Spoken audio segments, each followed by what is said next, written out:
Alright, so kamusta mga kaibigan? Well, it's me, Teacher Kevin PH, and we're back with another video.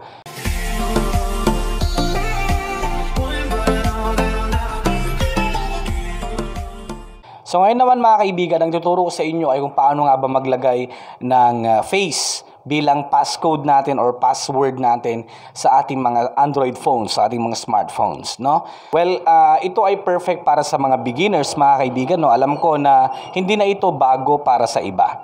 Pero para sa mga hindi pa nakakaalam, ito yung para sa inyo mga kaibigan. So, punta tayo sa my settings. Yan. And then, hanapin natin dito mga kaibigan ang fingerprint, face, and password. Yan. So, pindutin natin yung face. Yan. And then, i-enter natin yung password natin. Yan.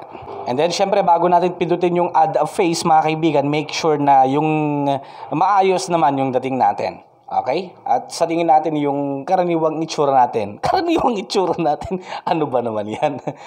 Add a face. Agree. And then, yan. Alright. Registration complete. Okay? Alright. Once na naka-sleep yung ating cellphone, mga kaibigan, no? At kapag tinapat natin yung mukha natin sa may camera, automatic yan na mag-a-unlock. Ganun lang kasimple yun, mga kaibigan. No? Ganyan lang kasimple yung tutorial natin para sa araw na ito.